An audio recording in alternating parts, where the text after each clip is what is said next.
수능의 그날까지 여러분과 함께할 러닝메이트 조정식입니다. 자, 지금부터 2023학년도 수능을 대비해서 괜찮아 어휘편 OT를 진행을 한번 해보도록 할게요. 일단은 요 강좌는 말 그대로 어휘에 대해서 설명을 드리는 강좌예요. 근데 이제 어휘 강좌라고 얘기를 하면 여러분들이 이제 수능에서 다루는 어휘의 범위들을 전체적으로 압축해서 설명을 해주는 강좌인가? 라고 생각을 할 가능성이 굉장히 높으실 것 같아요. 굉장히 높으실 것 같은데 실제로 그렇게 진행되는 강의는 아닙니다. 실제로 그렇게 진행되는 강의는 아니고요. 이 괜찮아 어휘편은 수능에서 다루는 모든 어휘들을 다루는 게 아니라 여러분들의 학습에서 어휘를 공부해야 될 태도를 가르치는 그런 강좌라고 생각하시면 될 것 같습니다. 일단 어떤 식으로 수업을 진행하는지를 제가 100번 말로 설명하는 것보다 직접 수업을 보여드리는 게 나을 것 같아서 괜찮아 어휘편에서 제가 진행할 수업의 내용을 간단하게 설명을 한번 드려보도록 할게요. 자, 여기 제가 단어를 한번 적어 볼게요. 이렇게요. 됐죠? general. 장군이라는 단어 말고 어떤 의미가 있죠? 일반적인. 알고 계실 거예요. 그죠? 요 뒤에다가 제가 단어를 한번 붙여 보겠습니다. hospital. 뭐죠? 이 정도는 아시잖아. 병원. 그치? 또 붙여볼까? cleaning. 뭐죠? 청소. 됐나요? 또 하나 더 붙여볼까요? 조금 어려운 단어일 수 있는데 anesthesia 이렇게 한번 붙여볼까요? 뭐죠? 마취. 하나 더 붙여볼까요? attack. 뭐죠? 공격. 이렇게 한번 해볼게요. 자, 한번 해석해 봅시다. General Hospital, 일반적 병원, General Cleaning, 일반적 청소, 일반적 마취, 일반적 공격. 이런 말 쓰는 사람 없죠. 이런 말 쓰는 사람 없죠. 해석이 되게 이상하단 말이죠. 여기에서 수업의 내용이 출발해요. 자, 참고로 또 이제 오해를 하실까봐 이 General 가지고 단어를 이렇게 설명하는 이 방식은 제가 한 게 아니라 통번역사님께서 성함이 이제 오성호라는 이름을 가지신 통번역사님께서 쓰신 책이 이제 해피는 행복한이 아니다. 요새는 절판된 걸로 알고 있어요. 그 책에 나와 있는 예시를 그대로 가지고 온 겁니다. 남의 예시를 인용할 때는 그대로 이제 설명을 드리는 게 맞죠. 제가 이제 평소에 어휘를 가르치는 태도와 굉장히 좀 잘 맞는 예시를 봐서 그걸 그대로 가지고 와서 설명을 드리는 거예요. 자, 어쨌든 다시 얘기로 돌아와 볼게요. 일반적 병원, 일반적 청소, 일반적 마취, 일반적 공격 이런 말 우리 안 쓴다는 거죠. 근데 이걸 그러면은 어떻게 문장을 처리를 할 수 있을까요? 어떻게 문장을 처리할 수 있을까? 제가 또 다른 사례, 우리말과 관련한 사례를 한번 들어보도록 할게요. 여러분들 이제 이런 단어 아시죠? 우리말 단어, 붙다. 이 단어 잘 들어보세요. 나중에 시간 되면 한영사전 한번 찾아보세요. 한영사전. 그러니까 한국어를 영어로 옮겨놓는 사전이요. 이걸 특히나 이제 우리가 영작하기 위해서 보는 한영사전이 아니라 실제로 영어권 국가에 있는 사람들이 우리말을 배우려고 요새 한국말 BTS나 한류 열풍, 넷플릭스 한류 열풍 때문에 되게 한국말 공부 많이 하시는 걸 알고 있는데 그분들이 보는 사전 보세요. 와, 붙다의 의미 진짜로 기가 막히게 적혀 있습니다. 잘 들어보세요. 이분들이 이 단어를 영어 사전에 찾아보시면 붙다가 뜻이 이렇게 나왔어요. 1번 stick. 예문 나와 있습니다. 너 머리에 껌이 붙었어. 2번 패스. 느낌 와요? 예문. 그녀는 마침내 시험에 통과했다. 시험에 붙었다. 됐죠? 시험에 붙었다. 3번 take side. 뭐죠? 편을 들다? 이게 왜 붙다야? 봐봐. 그가 마침내 상대편에 붙어버렸다. 붙다 맞잖아요. 그죠? 4번 이게 제일 황당해요. live with. 함께 살다? 이게 왜 붙다야? 예문. 너 그 나이를 먹도록 엄마한테 붙어 사니? 피니 붙다 맞죠? 그렇죠? 요렇게 4개의 붙다의 뜻들이 요렇게 쭉 나온단 말이야. 이게 봐봐. 잘 들어봐봐. 근데 이게 외국인의 입장, 우리말을 공부하는 미국인의 입장에서 봤을 때 진짜 단어의 뜻이 너무 짜증이 나요. 한 단어의 뜻이 4개나 있는 겁니다. 네가 눈으로 보세요. stick와 pass와 take side와 live with는 따로따로 떼서 보면요. 같은 말이 아니에요. 달라붙다, 통과하다, 편을 들다, 함께 살다. 같은 말이 아니라고. 그럼 너 같으면 진짜 이 상황에서 너 단어 뜻 외울 때 어떻게 외울 것 같니? 아시죠? 보통 우리는 단어 뜻을 어떻게 외우냐면 그래 1번 뜻까지 외우자. 굉장히 성실한 학생들 같으면 2번 뜻 정도까지 외우는 거예요. 근데 막상 시험장 딱 들어가잖아요. 이런 뜻들 가지고 시험 문제가 나오죠. 예를 들어서 이렇게 나온 겁니다. 간에 붙었다, 쓸개에 붙었다 한다. 아니 간에 붙었다 쓸개에 붙었다 한다라고 할 때 붙다의 뜻은요 편을 들다 이 뜻이란 말이에요. 그래서 이 문장을 해석을 못 해놓고 난 다음에 와서 붙다 무슨 뜻이지? 해석 못하고 난 다음에 아 이런 뜻이구나. 그리고 난 다음에 가지고 와서 한국어 선생님한테 묻는 거죠. 선생님 단어의 뜻을 여기까지 외워야 하나요? 이거 어디서 많이 보던 상황 아닌가요? 여러분들이 영단어를 보면 느끼는 상황이 딱 이거죠. 단어 뜻을 보면 한 단어의 뜻이 하나만 나와 있는 게 아니에요. 굉장히 많은 뜻들이 나와 있어요. 굉장히 많은 뜻들이. 엄청나게 많은 뜻들이 나와 있는데 이 뜻들을 일일이 다 외울 수는 없다는 거죠. 그래서 여러분들이 보통 1, 2번 뜻들만 외워요. 그래서 그걸 외운 걸 바탕으로 문장에 적용을 해보려고 하면 꼭 내가 안 외운 3번 뜻, 4번 뜻이 문장에 나오는 거야. 그게 외국어 학습의 어려움이죠. 근데 조금만 생각을 한번 해봅시다. 다시 붙다 얘기 한번 볼게요. 이게요. 영어로 적어놓으면 다 전혀 상관없는 별개의 뜻들인 것 같은데 전혀 상관없는 별개의 뜻들인 것 같은데 단어 자체 우리말로 얘기했을 때 붙다라는 단어의 이미지 한번 생각해보자. 잘 봐봐. 머리에 껌이 붙어있어. 머리에 껌이 붙어있다. 어떤 느낌인지 알겠죠? 찰싹 붙는 거야. 그가 시험에 붙었다. 요것도 보면 뭔가 어딘가에 찰싹 달라붙는다는 느낌 그대로 들죠, 피디님. 그죠? 상대편에 붙어버렸다. 요것도 보면 찰싹 이렇게 붙어있는 느낌. 엄마한테 붙어 산다. 요것도 찰싹 붙어있는 느낌. 우리말로 보면요. 전체적으로 하나의 단어가 가지고 있는 이미지가 별로 다르진 않아요. 즉 단어가 가지고 있는 핵심 이미지가 있다는 겁니다. 이 뜻들 전부 다가 가지고 있는 핵심적인 이미지가 있어요. 네, 모든 언어는 이러합니다. 어떤 특정한 단어는요. 그것이 가지고 있는 핵심 이미지가 있을 수밖에 없어요. 요걸 그대로 적용해서 제너럴을 한번 보도록 합시다. 이제 제너럴이 일반적인이라는 게 구체적으로 어떤 이미지인지를 설명 한번 해볼게요. 자, 이렇게 얘기를 한번 해보겠습니다. 내가 말하는 사례는 학생들에게 일반적으로 통하는 사례야 라고 얘기하면 피디님 학생들 한두 명한테만 통한다는 얘기예요? 여러 사람한테 다 통한다는 얘기예요? 그쵸, 후자죠. 여러 사람한테 다 통한다. 제너럴의 일반적인은 그런 느낌이에요. 무슨 얘기냐면 오케이, not limited, 한정되지 않은 거예요. to one, 한두 개에 한정되지 않는 거, 그게 제너럴이 가지고 있는 단어의 이미지예요. 그러니까 원어민들이 생각하는 제너럴의 이미지는 하나에만 한정되지 않은 거야. 두루두루 다 하는 게 이게 제너럴이야. 납득돼요? 연습해 보겠습니다. 잘 보세요. 제너럴 호스피털 생각하세요. 병원은 병원인데 한 가지만 보는 병원이 아니라 두루두루 다 보는 병원이야. 네 글자로 이거 무슨 병원이라고 하죠? 종합병원. 좋습니다. 또 가볼까요? 청소를 하긴 할 건데 집이나 학교나 교실 같은 데서 한두 군데만 청소할 게 아니라 여러 군데를 두루두루 다 청소할 거예요. 세 글자로 무슨 청소죠 이거? 대청소요. 됐나요? 어네스테이지아, 마취는 마취인데요. 몸에 한두 군데만 마취시키는 게 아니라 몸을 두루두루 다 마취를 시킬 거예요. 네 글자로 무슨 마취죠? 전신 마취요. 하나 더 가볼까요? 공격을 하긴 할 건데 적의 기지 한두 군데만 공격할 게 아니라 두루두루 한꺼번에 다 공격할 거예요. 세 글자로 무슨 공격이라고 하나요 이거? 총공격. 됐죠? 잘 생각해봐. 그냥 제네럴이라는 단어가 가지고 있는 총체적인 이미지 하나를 파악하고 나면 그래요. 단어 뜻을 일반적인, 종합적인, 대대적인, 전신의, 총체적인 이렇게 외울 게 아니라 단어가 덩어리로 전체가 보인다고요. 이렇게 단어 공부를 하셔야 됩니다. 그래서 이 수업에서 다룰 첫 번째 내용이 이거예요. 단어의 어휘가 가지고 있는 이미지를 통해서 다시 어휘가 가지고 있는 이미지를 통해서 어휘가 가지고 있는 의미를 확장시켜가는 작업을 여러분들과 제가 할 거예요. 어휘의 이미지를 통해서 의미를 확장시키는 작업을 여러분들과 제가 함께 할 거라고요. 요게 요소의 목표입니다. 다시 한번 얘기하자면 수능에서 다루는 전체적인 어휘가 아니라 대부분 수업에서 다루는 초반부에 있는 어휘들이 여러분들이 알고 있는 단어일 거예요. 이 수업이 시작이 어드레스에서부터 시작해요. 어드레스 주소라도 누가 몰라요. 근데 그게 아니라 다른 의미들이 있다고. 실제로 기출됐던 의미들이 있다고. 근데 이거 기출됐던 의미들을 그냥 네가 쭉 외우려고 하면 어드레스 한 단어의 뜻이 막 4개, 5개가 나와요. 그럼 몇 번까지 단어 뜻을 외워야 되느냐? 또 문제가 생기는 거죠. 그거 없이 그냥 단어의 핵심 이미지를 통해서 자연스럽게 마치 제너럴이라는 단어가 문맥에 맞게 적용되듯이 마치 붙다라는 단어의 기본적인 맥락만 딱 파악하면 문맥에 맞춰서 해석할 수 있듯이 핵심 이미지를 통해서 단어를 외우는 것. 이게 이 수업의 제1목표입니다. 그럼 수업에서 이런 것만 다루느냐? 그렇진 않아요.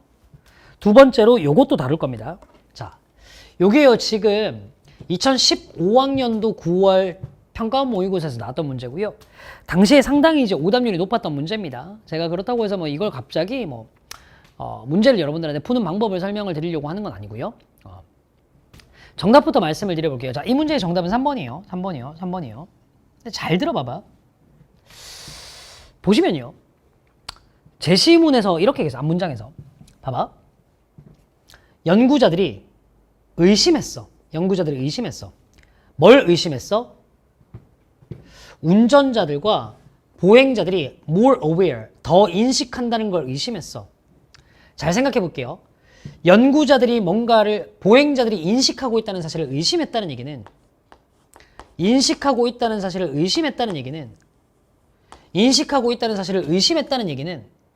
삐님, 보행자들이 제대로 인식을 했다는 얘기예요? 인식을 못했다는 얘기예요?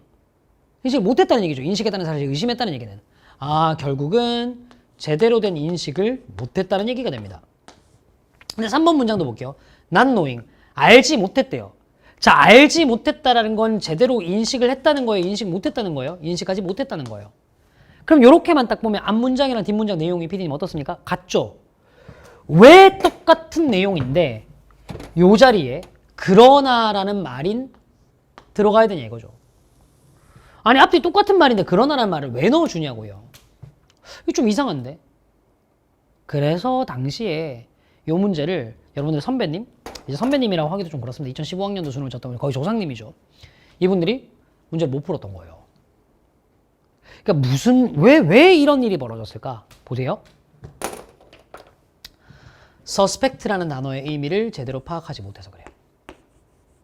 suspect라는 단어의 의미를 제대로 파악하지 못해서 그렇다고. 제가 설명 한번 드려볼게요. 자, 우리는 suspect라는 단어의 뜻을 어떻게 알고 있습니까? 의심하다로 알고 있어요. 근데 이렇게 얘기를 한번 적어볼게요.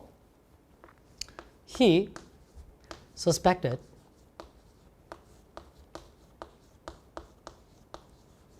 that she loved him 이라는 문장과 He doubted that she loved him 이라는 문장을 한번 볼게요. 둘 다 보면요. 의심하다예요. suspect 의심하다, doubt 의심하다. 알고 계시는 뜻이잖아. 근데 있잖아.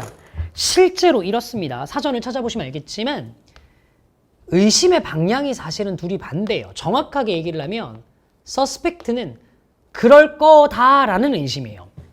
그럴 것 같은데라는 의심. 자, 제가 이제 상황을 설명 한번 해볼게요. 예를 들면 이런 거죠. 이 여자가 이 남자랑 그냥 제가 이제 우스꽝스럽게 상황을 풀어서 설명해 주는 겁니다. 이 여자랑 이 남자랑 그냥 아는 사이야. 근데 이제 뭐 아는 사이니까 학원이나 학교에서 복도 지나가면서 얼굴 마주치면 그냥 웃어줄 수 있잖아요. 눈 마주치면 인사하면서 웃어줄 수 있잖아. 응? 그리고 둘이서 이제 같이 엘리베이터를 둘이서만 딱 탄 거야. 남자가 구석에 쭉 있어. 남자가 몇 층 올라가는지 층을 누르질 않아. 근데 이 여자가 남자한테 묻는 거죠. 안녕하세요. 간만이네요. 몇 층 올라가세요? 눌러주려고 버튼. 아니 사실 그냥 인간관계에서 아는 사이면 피디님 이 정도 충분히 물어볼 수 있잖아요. 근데 불행히도 이 남자가 못쏠 찐따였던 거야. 살면서 여자를 사귀어 본 적이 없는 거야. 그럴 때 이 남자 이렇게 생각하는 거죠. 저 여자 갑자기 왜 나를 보고 웃어주지? 저 여자 갑자기 왜 엘리베이터 안에서 나한테 몇 층 가는지 물어보지? 아씨 결혼하면 손자 이름은 뭘로 짓지? 막 이러면서 혼자 상상의 나래를 펴는 거예요. 그게 서스펙트입니다. 실제로 이 여자가 그 남자를 사랑한 적도 없는데 사랑하는 것 같은데 라고 의심하는 게 서스펙트인 거죠. 아시겠어요? 결론. 서스펙트는 실제로 이렇게 뒤에 대시 따라 나왔을 때 의심하다로 해석하기보다 believe, 믿다라고 해석하는 게 훨씬 더 예뻐요.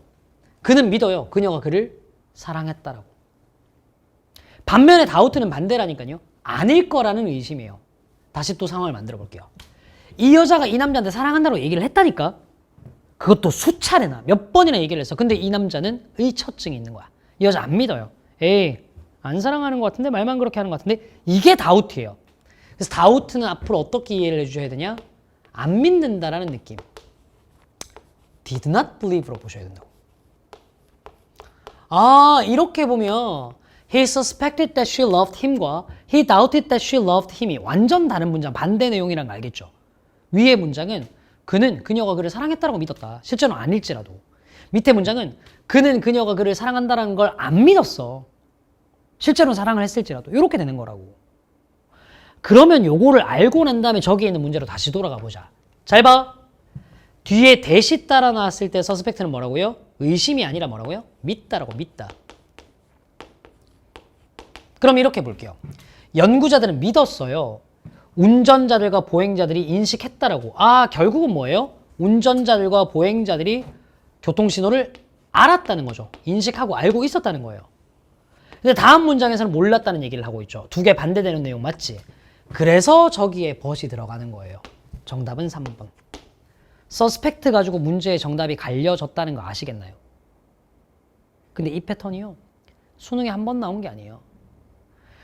상대평가 마지막 K인 2017학년도 수능 빈칸 문제. 당시 수능에서 이게 오답률 1위였던 문제입니다.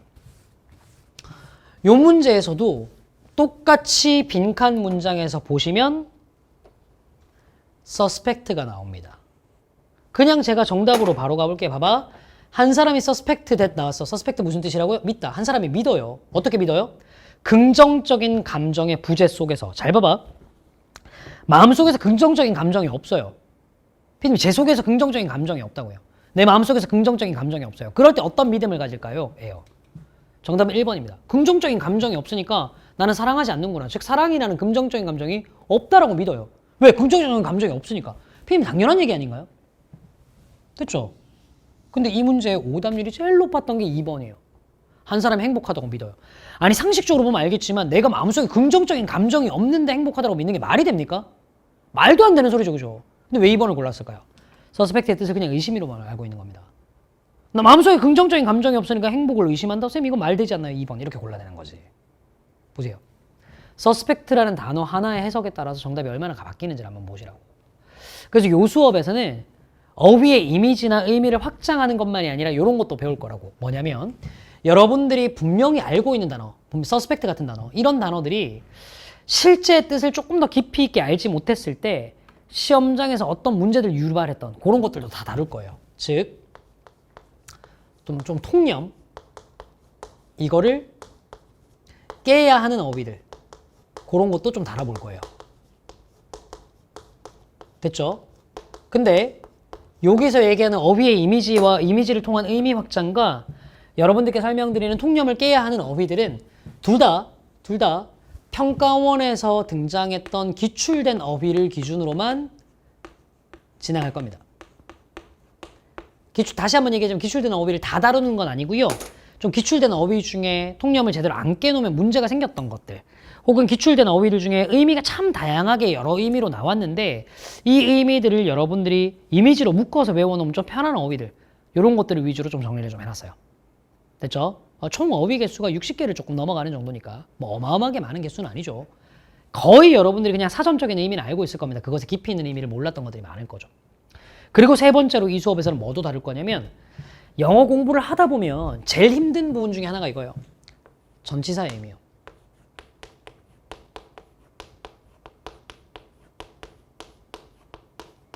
이게 진짜 짜증이 나거든요. 전치사의 의미가 정말로 짜증이 납니다. 예를 들어서 이런 거예요. 잘 보세요.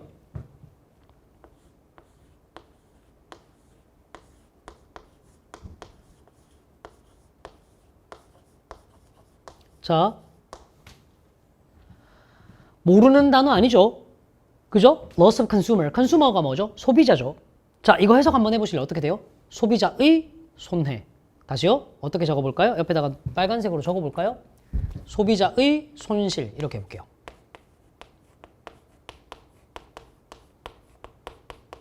맞아요. 근데 알아둬라.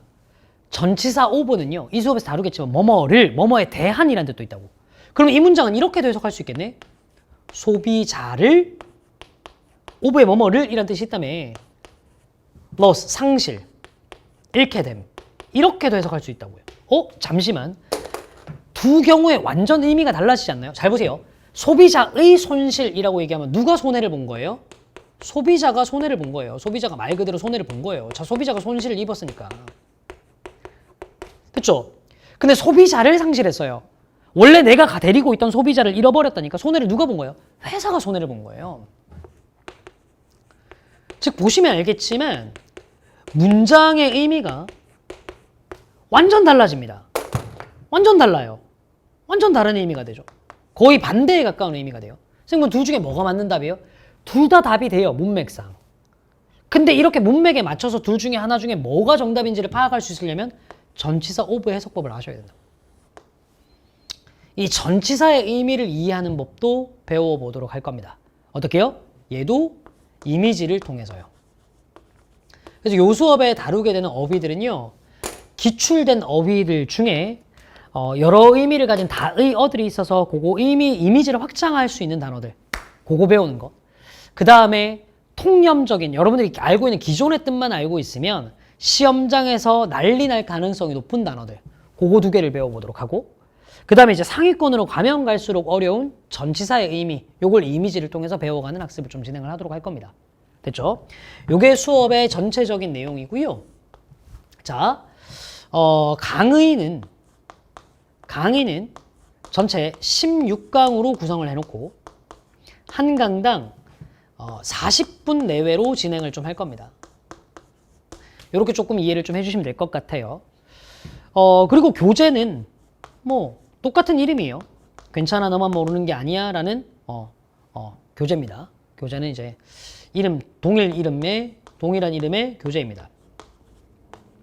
됐죠? 혹시나 이제 올해 강좌를 들으면서 선생님이 작년 강좌랑 뭐 차이가 있나요? 그냥 작년 버전을 들으면 안 되나요? 라는 질문을 하실 분이 있어서 거기에 대해서 말씀드리면 올해는 원래 전치사의 의미 파트를 예문을 저희가 조금 쉬운 걸로 했었거든요. 처음 전치사를 접하는 학생들에게 도움이 되려고. 근데 그랬더니 지금 수능 예문이랑 너무 갭이 커서 전치사 파트 예문을 다 갈아엎었습니다. 난이도를 조금 높였어요. 실제 수능 난이도 적어도 고1, 2, 모의고사 난이도 정도는 맞게. 그래서 올해 강좌를 듣는 게 작년 거보다는 훨씬 더 나을 거예요. 이렇게 진행되는 강의입니다. 괜찮죠? 강좌의 제목이요. 괜찮아 너만 모르는 게 아니야 어휘편이에요. 왜 이름을 이렇게 괜찮아라는 식으로 지었느냐. 수능 영어가 절대평가가 되기 시작하면서 학생들이 고등학교 1, 2학년 때 특히나 더 영어 공부를 하는 양이 많이 줄었어요. 다른 과목을 좀 투자를 많이 해야 되고 기껏해봐야 영어 공부를 내신에서만 하게 되고 그러다 보니까 영어의 기초가 굉장히 부족한 상태에서 고3을 맞이하는 경우들이 많죠. 그래서 고3 때 처음 보는 영어 시험 보면서 정신 못 차린 경우들이 되게 많아요. 특히나 고1, 2 모의고사에서는 그래도 한 2등급 정도는 나와서 내가 영어가 노베이스는 아니라고 생각을 했는데 막상 뚜껑을 열고 나니까 고3 모의고사는 이해할 수 있는 지문이 없는 거야. 그런 경우들이 참 많아요. 거기서 좌절감을 겪고 다른 과목에 더 올인을 해야 되는 영어를 어떻게 해야 되느냐. 그런 학생들한테 위로를 던지기 위한 말이 괜찮아였습니다. 지금 당장 모르시는 건 괜찮아요. 중요한 건 그 모르는 상태를 수능 당일까지 끌고 가면 안 된다는 거죠. 지금 모르는 게 쪽팔릴 게 뭐가 있습니까? 수능 당일까지 모르도록 그대로 놔두는 게 쪽팔리는 거죠. 제 커리큘럼의 이름은 그런 의미입니다. 그래서 제가 커리큘럼 가이드 영상에서도 또 찍어서 말씀을 드리지만 제 커리큘럼의 순서는 이렇게 돼요. 지금은 몰라도 괜찮아요. 제 커리어, 제 커리큘럼, 제 컨텐츠를 믿어주세요. 그러면 확실하게 수능의 그날을 여러분의 날로 만들어 드리겠다는 겁니다. 그 시작점이 여기입니다. 여러분들의 지금 등급이 어떻든 간에 지금까지의 어휘학습법에 좀 너무 고여 있어서 좀 뭔가를 좀 바꿔야 되겠다라는 생각이 드신다면 지금 당장 괜찮아 어휘편을 시작해 주시면 될 것 같아요. 올해 같은 경우는 제가 괜찮아 어휘편을 듣는 학생들, 물론 패스로 듣는 학생들까지 포함입니다. 에게 보너스 강좌를 조금 열어드리려고 해요. 이 괜찮아 어휘편을 듣는 학생들을 대상으로. 이 보너스 강좌는요. 무료 강의인데 아예 그냥 무료 강의로 다 오픈하는 게 아니라 괜찮아 어휘편을 듣고 계신 분들에게만 제공할 수 있도록 회사랑 얘기를 하겠습니다. 이 보너스 강좌는 뭐냐면 제 조정식 복화라는 어휘책이 있어요. 이 복화에서 여러분들이 꼭 학습하셔야 될 부분과 관련한 것들을 강의로 조금 찍어서 제공을 할 예정입니다. 됐죠? 요것도 총 한 14강 정도 예상을 하는데 뭐 플러스 마이너스 조금 차이가 있을 수 있어요. 요것도 항상 평소에 이동하면서 특히나 제 조정식 복화 책을 사신 분들은 아시겠지만 어플도 공짜로 다운받아서 볼 수 있도록 해놨죠. 책 구매하신 분들만 어플 다운받아서 볼 수 있습니다. 어플만 따로 팔진 않을 거예요. 그게 어플로 이동하면서 보면서 강좌를 통해서 또 효과를 배가할 수 있도록 그렇게 조금 구성을 해보려고 해요. 자, 다시 한번 얘기하지만 수능 어휘는요. 단순하게 단어의 뜻을 1대1로 외워서 일반적인 서스펙트 의심하다 오브 뭐뭐의 라고 외워서는 절대로 처리할 수가 없습니다. 왜요? 어휘는 문맥에 따라서 의미가 움직이는 거니까요. 어휘가 가지고 있는 뿌리의 의미를 알아서 어휘의 의미를 확장시키고 싶다면 혹시나 내가 알고 있던 단어의 뜻 말고 꼭 알아야 될 다른 뜻들이 있지 않을까라는 생각이 드신다면 전치사의 해석 때문에 가끔씩 글을 읽을 때 내용이 튕기신다면 여러분들이 지금 등급대와 상관없이 이 강좌를 선택해 주시면 됩니다. 장담컨대 지금까지 수능판에 없었던 획기적인 강좌가 될 겁니다. 자, 그럼 저는요. 본 수업에서 어드레스라는 단어부터 여러분들을 만나 뵙도록 할게요. 자, 본 수업에서 여러분들 만나 뵙기를 기다리고 있겠습니다. 다시 한번 말씀드립니다. 지금 당장 성적이 조금 떨어져도 괜찮습니다. 여러분만 모르는 거 아니에요. 그 상태를 수능 시험장까지만 안 끌고 가시면 됩니다. 수능 시험장에서는 여기에는 모든 어휘들을 완벽하게 처리할 수 있도록 16개의 강좌를 통해서 그리고 보충의 14 보너스 강좌를 통해서 여러분들에게 확실하게 도움을 줄 수 있도록 준비하겠습니다. 자, 그러면 본 수업에서 만나 뵙도록 할게요. 지금까지 조정식이었습니다. 감사합니다.